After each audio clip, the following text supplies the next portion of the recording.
Hello बच्चों, मेरा नाम डॉक्टर उर्मिला है और आज हम व्याकरण का जो टॉपिक पढ़ने वाले हैं उसका नाम है अविकारी शब्द। जब हमने इस शब्द विचार पढ़ा था तो हमने पढ़ा था कि वाक्य में प्रयोग के आधार पर शब्दों को दो भागों में बांटा जाता है, विकारी शब्द और अविकारी शब्द। कौन से भागों में बांटा जाता है? दो भागों में। कौन से? विकारी और अविकारी।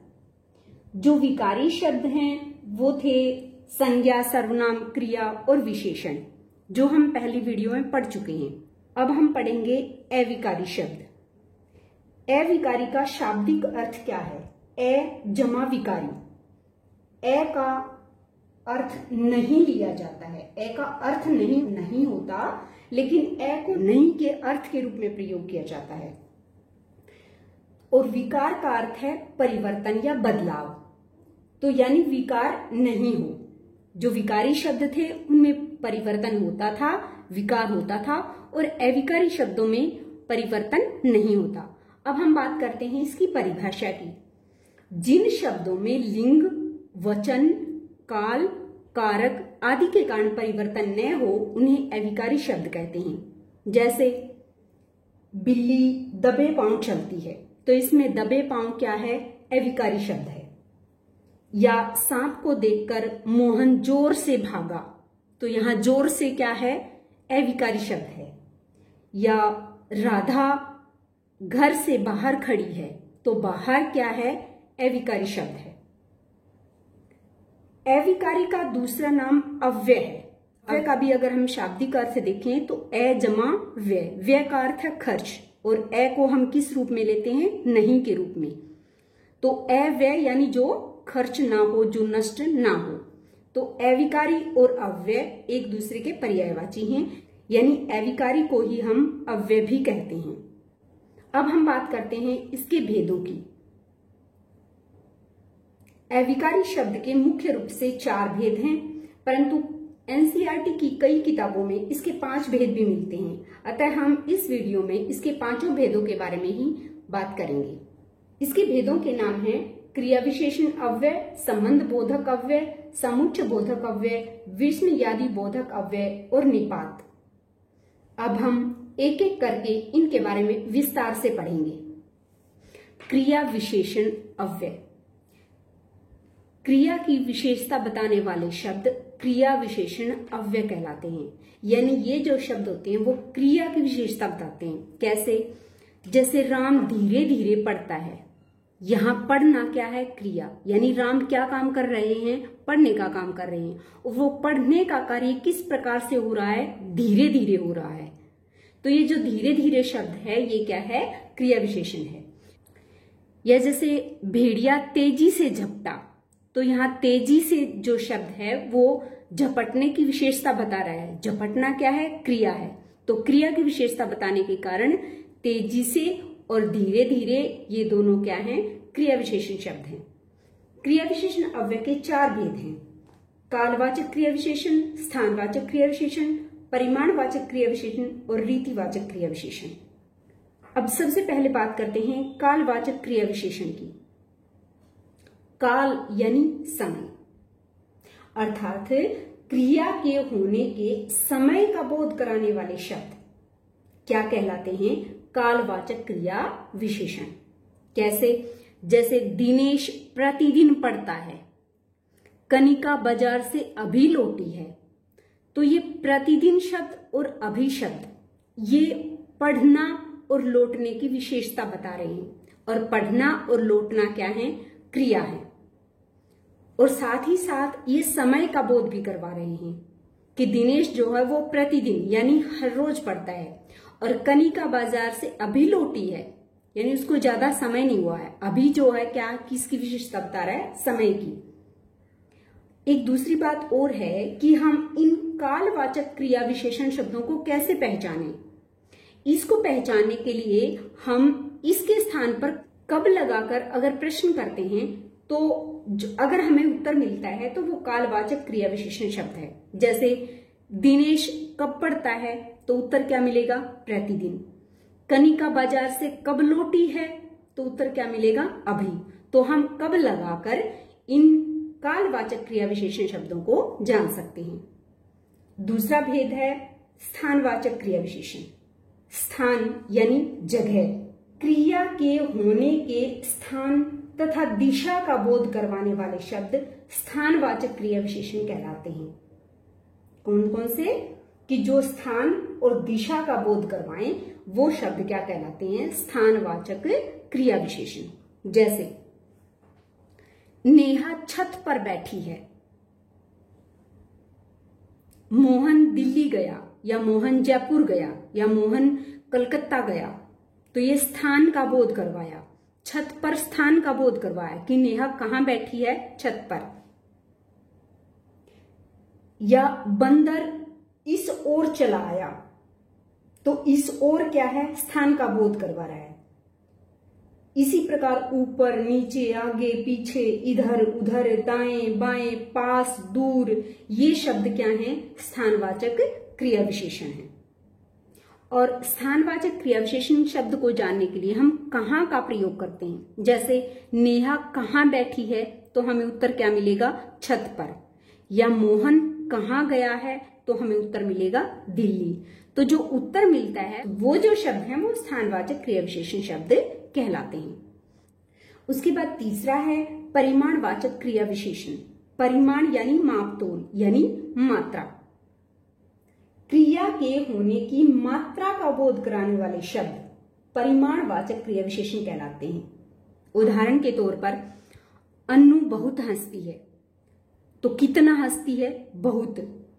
तमन्ना कम सोती है, या तमन्ना ज्यादा पढ़ती है, या तमन्ना बहुत पढ़ती है। तो ये जो शब्द हमने प्रयोग किए हैं ये परिमाणवाचक हैं, ये मात्रा बता रहे हैं कि वो कितना काम करती है, या कितना पढ़ती है, या कितना हंसती है।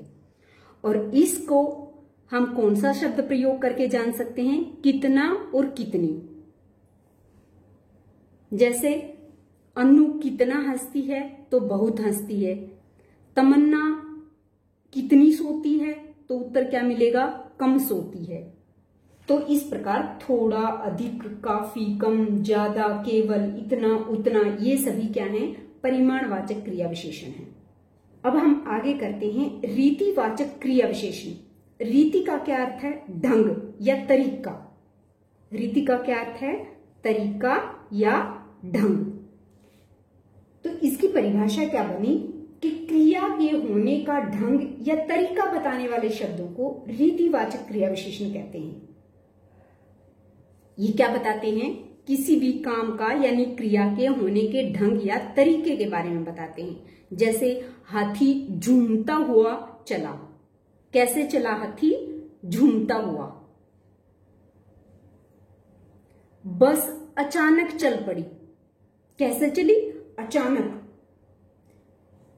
या दीवार धड़ाम से गिरी, तो दीवार कैसे गिरी? धड़ाम से।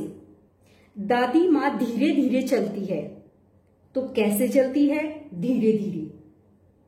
और रीतिवाचक शब्दों का हम किसका प्रयोग करके पता करेंगे? कैसे शब्द का प्रयोग करके। जैसे हाथी कैसे चला? झूमता हुआ। बस कैसे चली? अचानक। दादी कैसे चली? धीरे धीरे। तो धीरे धीरे, तेजी से, शीघ्रता से, ध्यानपूर्वक, सहसा, फटाफट, अचानक, धड़ाधड़ या धड़ाम, ये सभी शब्द क्या हैं? रीतिवाचक क्रिया विशेषण हैं। तो इस प्रकार हमने पढ़ा कि क्रिया विशेषण अव्यय क्या होते हैं? क्रिया की विशेषता बताने वाले शब्द क्रिया विशेषण होते हैं। और इसके भेद कितने हैं? 4। कालवाचक क्रिया विशेषण, स्थानवाचक क्रिया विशेषण, परिमाणवाचक क्रिया विशेषण और रीतिवाचक क्रिया विशेषण। कालवाचक जो समय का बोध करवाएं, स्थानवाचक जो जगह या स्थान का बोध करवाएं या दिशा का बोध करवाएं, परिमाणवाचक जो मापतोल या मात्रा का बोध करवाएं, और रीतिवाचक जो किसी काम के करने के ढंग या तरीके के बारे में बताएं। और हम इसे पहचानने के लिए कौन कौन से शब्दों का प्रयोग करते हैं? जैसे अगर हमें कालवाचक क्रिया विशेषण पहचाननी है तो हम कब लगाकर पहचानेंगे, स्थानवाचक क्रिया विशेषण पहचाननी है तो कहाँ लगाकर प्रश्न करेंगे, परिमाणवाचक क्रिया विशेषण शब्द पहचानने हैं तो कितना और कितनी लगाकर पहचानेंगे, और रीतिवाचक क्रिया विशेषण पहचानने के लिए हम कैसे शब्द का प्रयोग करेंगे। यहाँ दो मुख्य बातें लिखी हैं मैंने कि सबसे पहले जैसे हमने अविकारी या अव्यय की परिभाषा में पढ़ा था कि लिंग वचन और कारक के कारण नहीं बदलते जो अविकारी शब्द होते हैं, यानी जो अव्यय शब्द होते हैं। उदाहरण के तौर पर दादी माँ धीरे धीरे चलती है, दादाजी धीरे धीरे चलते हैं। तो यहां हमने लिंग बदला, यानी दादी माँ की बजाय हमने दादाजी किया, तो क्या इनमें कोई परिवर्तन हुआ? क्योंकि अविकारी शब्द तो धीरे धीरे ही है, यहां भी धीरे धीरे शब्द है, यहां भी धीरे धीरे शब्द है, तो लिंग के बदलने से कोई फर्क नहीं पड़ा। इसी कारण कहा जाता है कि अव्यय शब्द वे होते हैं जिनमें लिंग वचन कारक आदि के कारण परिवर्तन न हो। अगर हम वचन भी बदलें, यहां अगर मैं कहूं कि लड़की धीरे धीरे चलती है, और यहां अगर मैं लिखूं कि लड़कियां,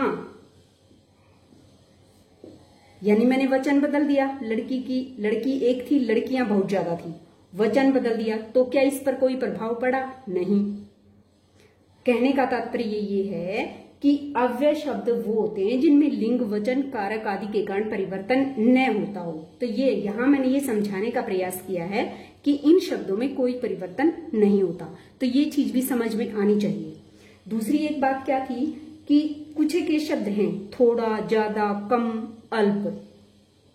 अगर ये शब्द संज्ञा या सर्वनाम से पहले आते हैं तो वो परिमाणवाचक विशेषण होता है, और अगर यही शब्द यानी थोड़ा, ज्यादा, कम और अल्प, यही शब्द अगर क्रिया से पहले आते हैं तो वो परिमाणवाचक क्रिया विशेषण होते हैं। कैसे? जैसे राम ने थोड़ा खाना खाया, यहां थोड़ा शब्द है, राम ने थोड़ा खाया, यहां भी थोड़ा शब्द है, लेकिन इस वाक्य में परिमाणवाचक विशेषण है क्योंकि यहां खाना शब्द जो है वो क्या है? संज्ञा है। तो हमने ऊपर बताया था कि संज्ञा या सर्वनाम से पहले अगर ये शब्द आते हैं तो वहां परिमाणवाचक विशेषण होता है, और यहां जो थोड़ा शब्द है वो खाया यानी क्रिया से पहले है, तो क्रिया से पहले होने के कारण ये परिमाणवाचक क्रिया विशेषण है। तो ये दोनों पॉइंट थे, शायद आपको समझ आ गए होंगे कि किस प्रकार अव्यय शब्दों में लिंग वचन का कोई प्रभाव नहीं पड़ता, यानी कोई परिवर्तन नहीं आता। ये हमने उदाहरण के माध्यम से पढ़ा। और एक दूसरा पॉइंट ये था कि ये जो चार शब्द हैं ये अगर संज्ञा और सर्वनाम से पहले आते हैं तो परिमाणवाचक विशेषण होते हैं, और अगर वो क्रिया से पहले आते हैं तो परिमाणवाचक क्रिया विशेषण शब्द होते हैं। ये हमने उदाहरण के माध्यम से दोनों पॉइंट स्पष्ट किए। अब हम करते हैं संबंधबोधक अव्यय। तो संबंधबोधक अव्यय क्या होता है? जो शब्द संज्ञा या सर्वनाम के साथ जुड़कर उसका संबंध वाक्य के दूसरे शब्दों के साथ जोड़ते हैं वे संबंधबोधक अव्यय कहलाते हैं। जैसे कक्षा के भीतर छात्र पढ़ते हैं, राधा के साथ कृष्ण भी नाच रहे हैं, चाकू के द्वारा तरबूज काटो, माँ रात भर बच्चे की खातिर रोती रही। यहां जो कक्षा है और छात्र है ये दोनों क्या हैं? संज्ञा शब्द हैं। कक्षा और छात्र, इन दोनों को किसके द्वारा जोड़ा? के भीतर संबंधबोधक शब्द के द्वारा। राधा और कृष्ण दोनों क्या हैं? संज्ञा शब्द हैं, और इनको किस संबंधबोधक अव्यय ने जोड़ा? के साथ। चाकू और तरबूज दोनों संज्ञा शब्द हैं, और इन दोनों शब्दों को के द्वारा संबंधबोधक अव्यय द्वारा जोड़ा गया। इसी प्रकार बच्चे और माँ को एक दूसरे के साथ इनका संबंध बताने के लिए की खातिर संबंधबोधक शब्द का प्रयोग किया। तो इस प्रकार संबंधबोधक अव्यय कौन कौन से हैं? के आगे, के बाद, के लिए, के पीछे, के नीचे, से पहले, की खातिर। संबंधबोधक अव्यय के बारे में एक विशेष बात बताती हूं कि के, से और की, ये तीन शब्द हैं। संबंध बोधक जो पद हैं, क्योंकि पद हम किसको बोलते हैं? कोई भी शब्द जब वाक्य में प्रयोग हो जाता है तो वो पद कहलाता है। तो संबंध बोधक पदों का प्रयोग हमेशा से, की और की इनके साथ ही किया जाता है, नहीं तो ये विशेषण और क्रिया विशेषण बन जाते हैं। जैसे राधा बाहर खड़ी है, राधा बाहर खड़ी है,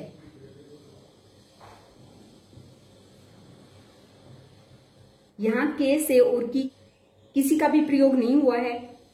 यहाँ जो बाहर शब्द है वो क्रिया विशेषण है। क्यों? क्योंकि ये क्रिया से पहले आया है। और दूसरी बात, के, से और की, इन शब्दों का प्रयोग नहीं है यहाँ।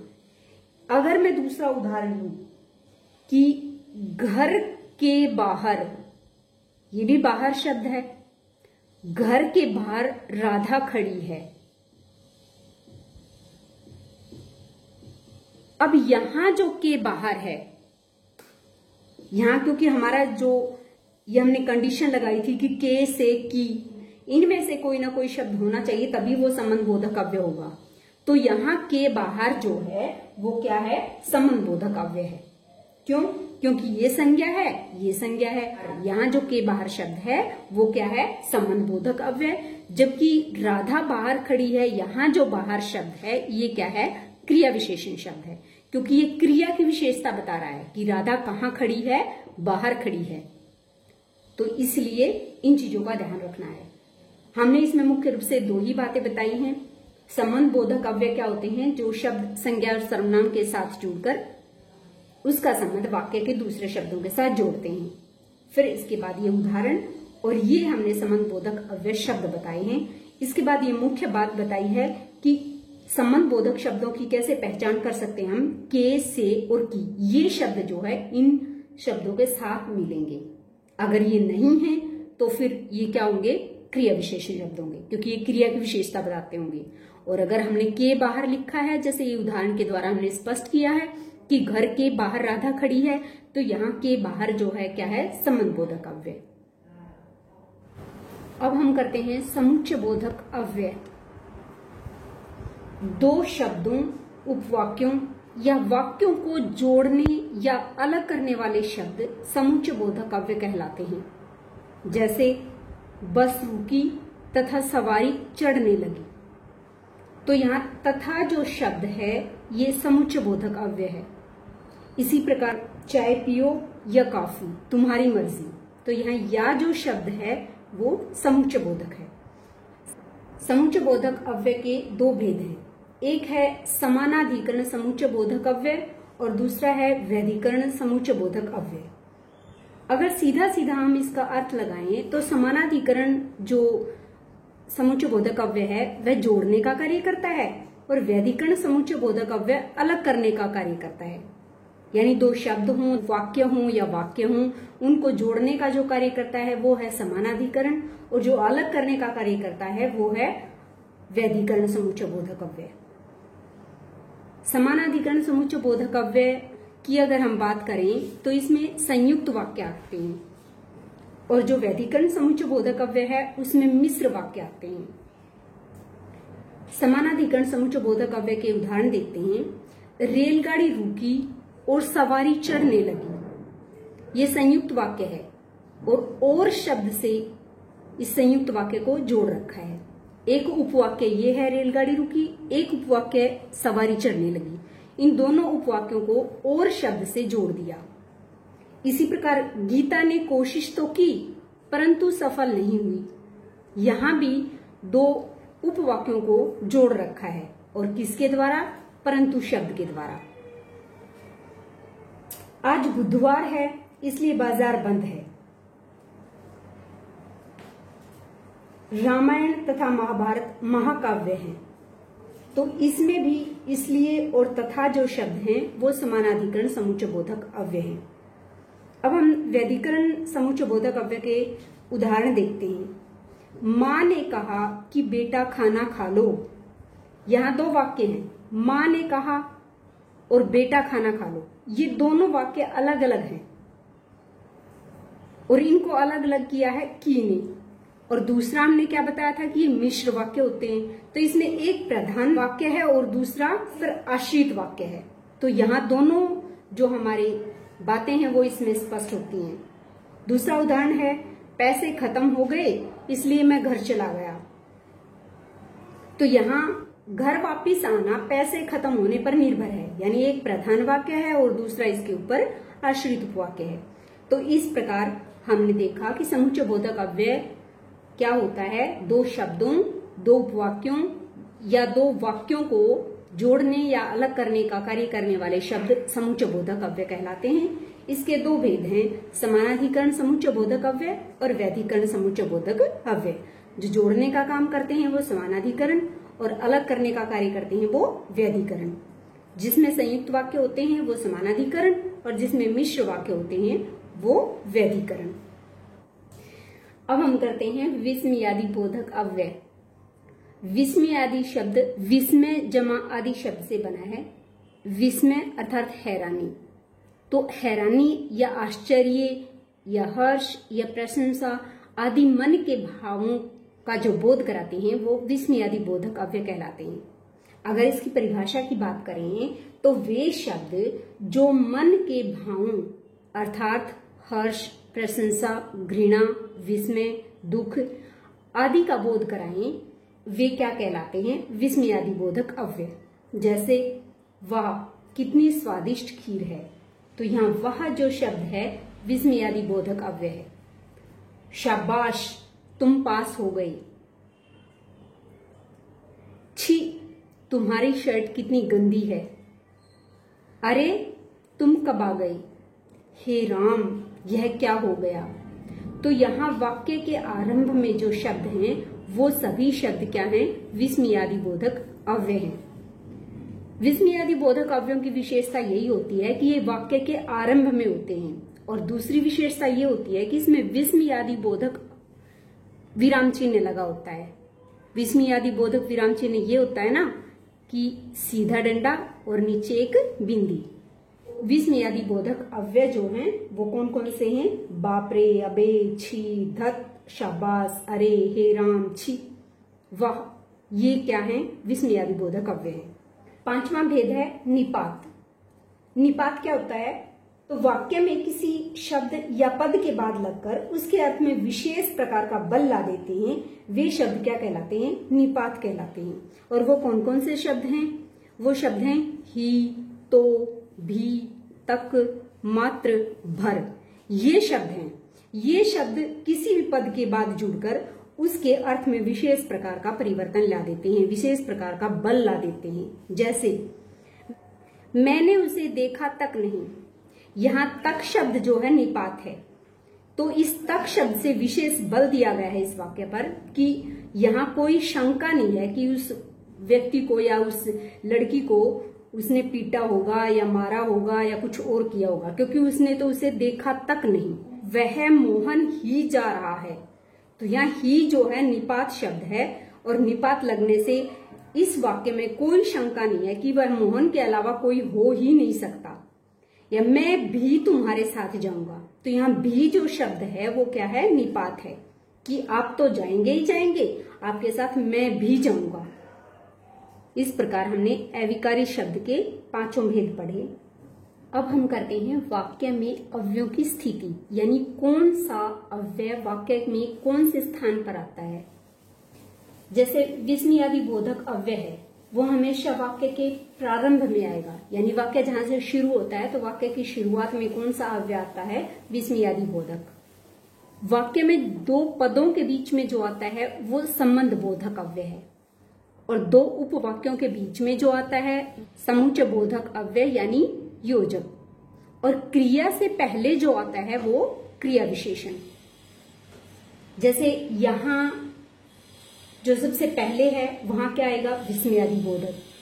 फिर यहाँ उपवाक्य है तो उपवाक्य के बीच में के पदों में जो आएगा वह संबंध बोधक, और दो उपवाक्यों के बीच में जो आएगा वो समुच्चय बोधक, और क्रिया से पहले जो आएगा वो क्या होगा? क्रिया विशेषण। एक उदाहरण के माध्यम से हम देखते हैं। अरे वाह तुम आ गए, और सीता के साथ गीता भी जल्दी से आ जाए। दूसरा उदाहरण, शाबाश तुम मैच जीत गई, और सीमा के साथ गीता भी जोश से लड़ेगी। अब इन वाक्यों में हम देखते हैं, हमने क्या बताया था कि विस्मयादि बोधक अव्यय कहाँ आता है? वाक्य के आरंभ में, शुरुआत में। तो यहाँ अरे वाह और शाबाश ये कहाँ आए हैं? वाक्य के आरंभ में, तो ये विस्मयादि बोधक अव्यय हैं। उसके बाद है तुम आ गए और सीता के साथ गीता भी जल्दी से आए, तो ये दो वाक्यों को इन्होंने जोड़ दिया, तो इनके बीच में जो और शब्द आया है वो क्या है, समुच्चय बोधक अव्यय। इसके बाद वाक्य में जो दो पद हैं, सीता और गीता, सीमा और गीता, इन दोनों के बीच में के साथ शब्द आया है, तो ये के साथ जो शब्द है ये संबंध बोधक अव्यय है। यहां दोनों वाक्यों में भी शब्द आया है, ये क्या है, निपात है। और आना और लड़ना ये क्रिया है। तो क्रिया से पहले मैंने क्या बताया था कि क्रिया से पहले क्या आएगा, क्रिया विशेषण, क्योंकि जो क्रिया की विशेषता बताता है वही क्रिया विशेषण होता है, और क्रिया विशेषण हमेशा क्रिया से पहले आता है। तो यहां जल्दी से और जोश से, ये दोनों जो हैं ये क्या हैं, क्रिया विशेषण अव्यय। तो इस प्रकार हमने उदाहरण के माध्यम से वाक्य में अव्ययों की स्थिति देखी, कौन सा अव्यय शब्द वाक्य में कहां कहां प्रयोग किया जाता है। तो मैं उम्मीद करती हूं ये अच्छे से समझ आ गया होगा। अंत में हम एक बार फिर से दोहरा लेते हैं। अविकारी का शाब्दिक अर्थ है अ जमा विकारी, अर्थात जिसमें परिवर्तन न हो। तो जिन शब्दों में लिंग, वचन, कारक, काल आदि के कारण परिवर्तन न हो उन्हें अविकारी शब्द कहते हैं। जैसे दबे पांव, जोर से, बाहर, अंदर, ऊपर, नीचे, ये सभी क्या हैं, अविकारी शब्द हैं। अविकारी शब्दों के अगर भेदों की बात करें तो इसके 5 भेद हैं। क्रिया विशेषण अव्यय, संबंध बोधक अव्यय, समुच्चय बोधक अव्यय, विस्मयादि बोधक अव्यय और निपात। मैं उम्मीद करती हूं कि आप सभी को ये अविकारी शब्द बहुत अच्छे से समझ आ गया होगा। अगर वीडियो अच्छी लगी तो इसे लाइक और शेयर जरूर करें और मेरे चैनल को सब्सक्राइब करें। Thank you.